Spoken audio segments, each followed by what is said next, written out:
Assalamualaikum warahmatullahi wabarakatuh.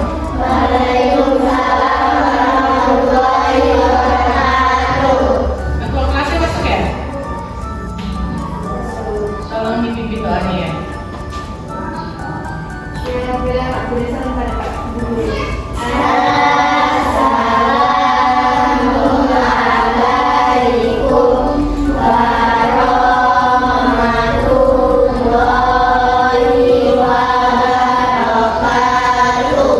Waalaikumsalam warahmatullahi wabarakatuh. Baca doa mulai. A'udzubillahi minasyaitonir rajim. Amin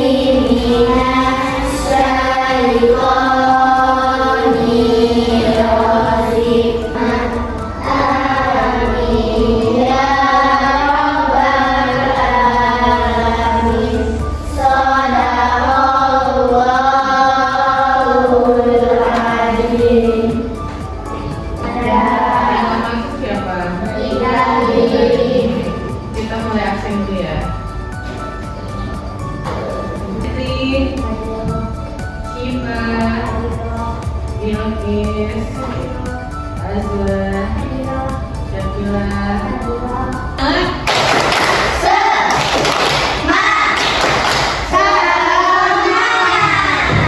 Oke, sekarang kita belajar tentang bimbingan konseling.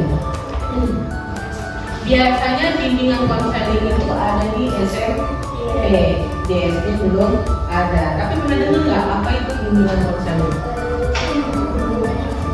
Biasanya yang punya kakak kan ada kakak SMP, SMA, biasanya sekarang kan kakaknya bilang, hari ini masuk di ruang guru, masuk di ruang guru BK loh. Konseling. Bimbingan konseling itu sama aja kayak kita dibimbing, diarahkan. Contoh, kita misal bimbingan konseling itu kayak segala sesuatu yang bersifat negatif. Ambil contohnya sederhana aja, kayak di dalam kelas sehari-hari.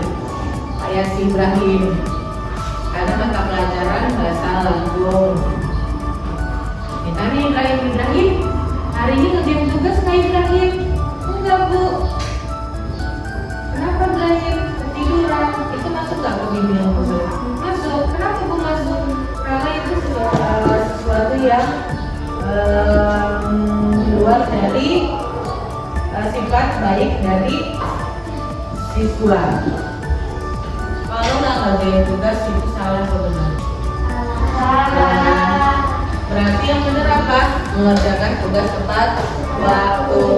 Di SMP ada yang dimasukin di ruangan guru BK, tapi ada beberapa gurunya juga ngasih arahan di dalam kelas. Contohnya kayak Ibu sekarang ngasih arahan di dalam kelas, bukan per individu. Per individu itu kayak mana Bu? Empat mata, kayak Ibu sama Akbar. Itu individu. Kalau kayak gini ini disebut bimbingan klasikal. Maksudnya itu apa Bu? Bimbingan secara menyeluruh.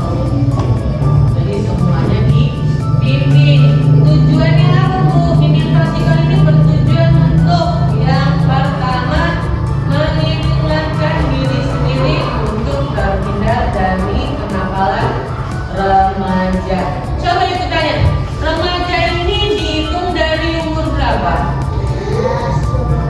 12, 17, 15 tahun ke atas. Kalau di bawah 10 tahun masih remaja nggak? Enggak ya. Jadi bimbingan klasikal ini bertujuan untuk mengingatkan diri sendiri agar terhindar dari kenakalan remaja. Contohnya kayak tadi Bu nggak ngerjain tugas, bolos di sekolah, itu sama aja kenakalan remaja dan itu berdampak negatif. Terus yang kedua, mencegah yang belum terjadi. Mencegah yang belum terjadi maksudnya kayak gimana Bu? Contoh nih, kayak si Ali tadi nggak ngerjain PR. Kita cegah ngerjain PR sih ngikutin temannya malam-malam. Nih, hari ini ada PR loh nih. PR apa ya? Kok lupa? Hari ini kita akan bahas lampu. Besok dikumpul. Kalau nggak dikerjain nanti kita kena marah sama teman. Iya ya. Kerjalah sama si Ali. Itu sama teman. Cegah sebelum terjadi. Coba kalau temen ngingetin, pasti besok Ali nggak ngerjain PR dong. Benar nggak? Terus yang ketiga, membantu mengarahkan, memilih arah. Seandainya si Ali lagi bu, Ali lagi. Kita ambil contoh si Ali. Si Ali ini ada niat mau bolos sekolah.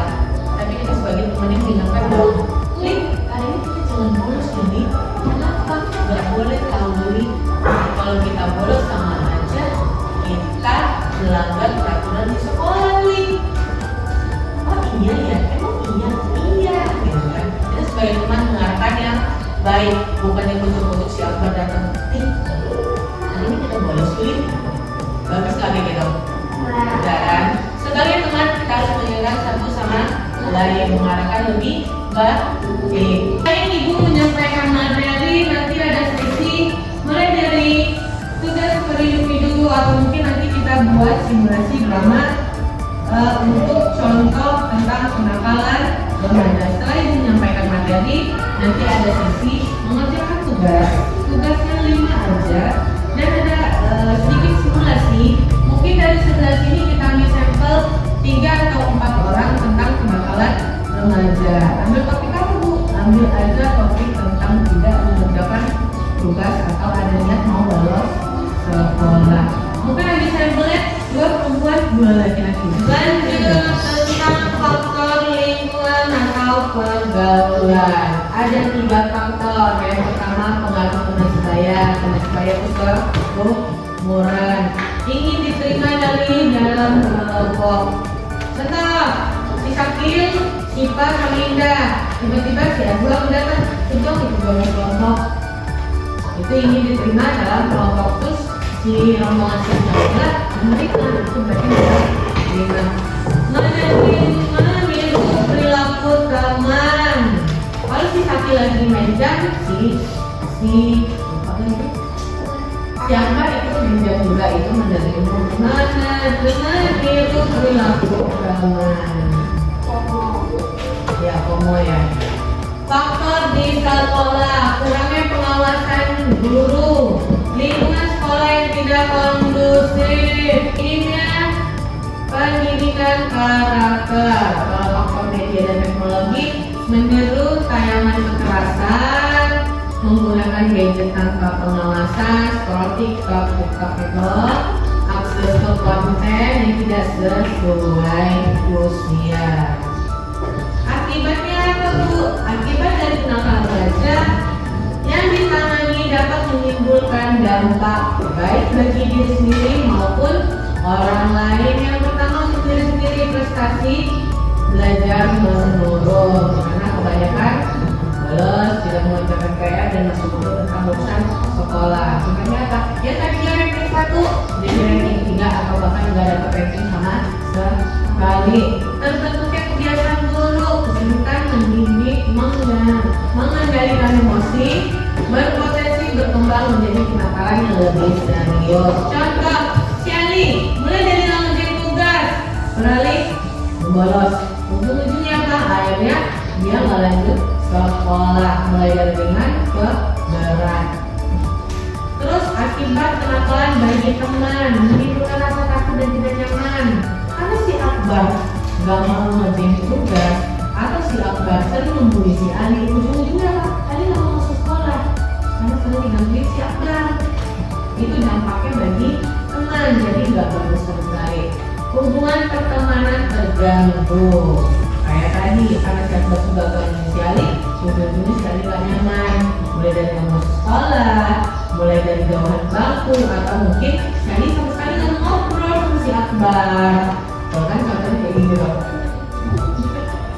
Lingkungan belajar yang menjadi tidak kondusif, menurunnya disiplin dan ketertiban, kerusakan fasilitas sekolah.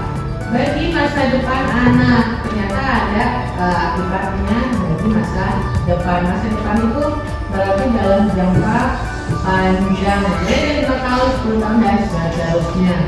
Sulit beradaptasi dengan aturan. Karena si Akram tadi suka gangguin Sally, ujung-ujungnya Sally jadi apa bahasa zaman sekarang insecure.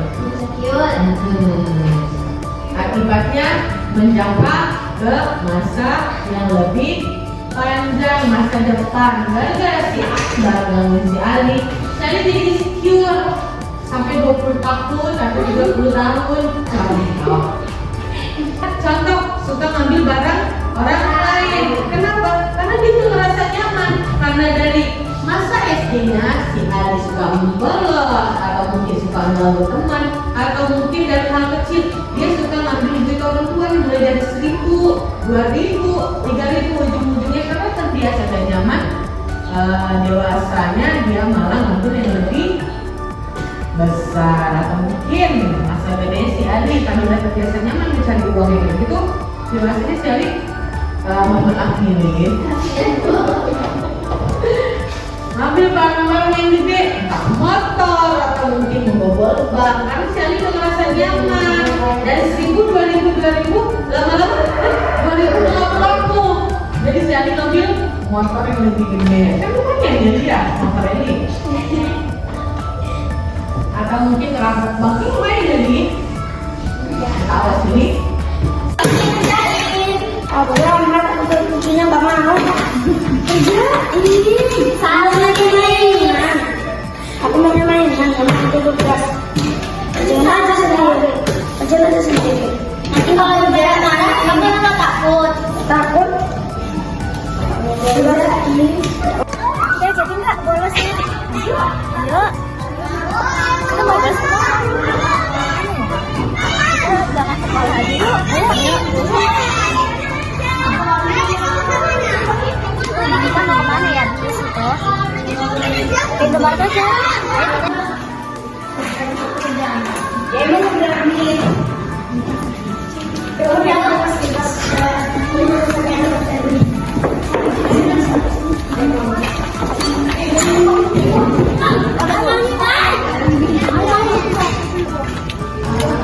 Karena tadi kan sudah mendramakan kita tentang pimpinan Muslim.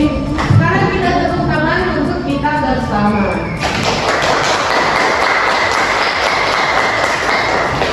Dari beberapa yang sudah dijelaskan materi mulai dari pengertian, dari faktor, sebab, akibat, contoh, itu akan memberikan 3 soal esai di kertas selembar. Nomor 1.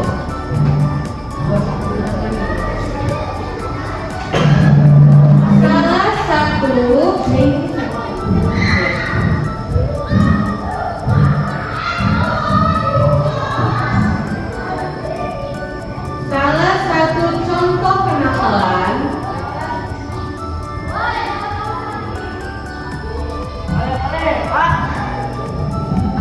sedang adalah titik untuk isi harus memberikan titik-titik kepada anak. Titik-titiknya itu berarti yang diisi. Orang tua harus memberikan titik-titik kepada anak. Apa? Perhatian apa? Sayang.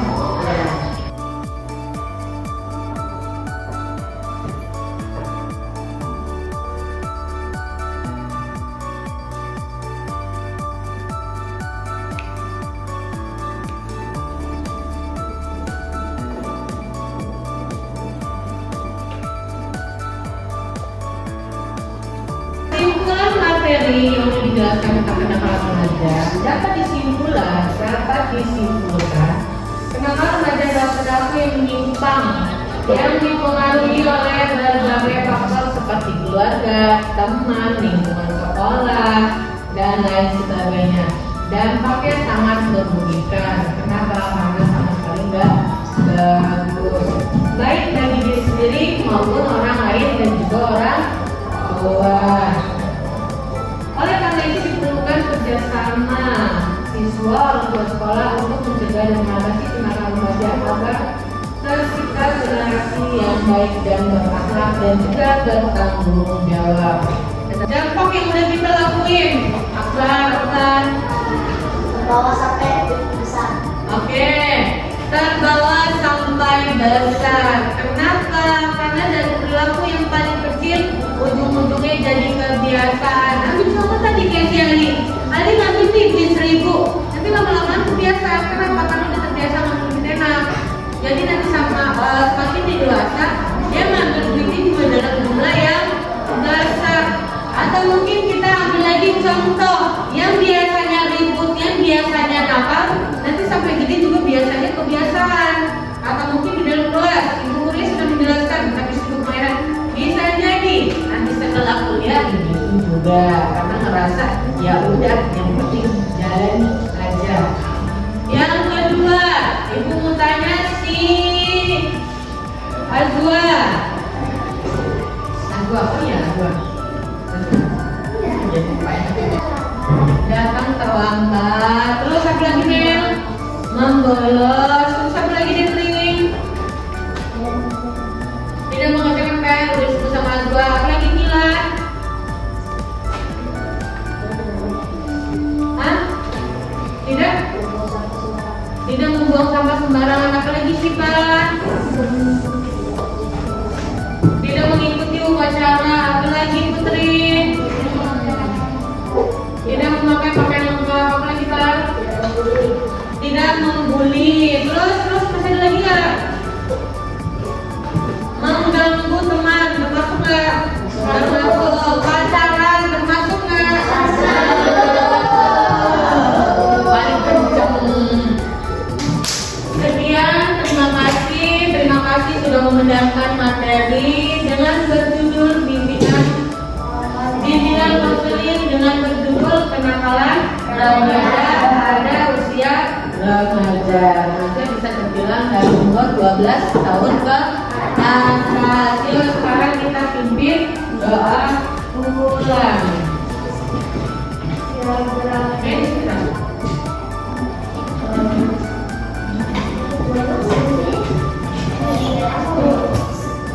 Ya, kalau saya seperti pulang.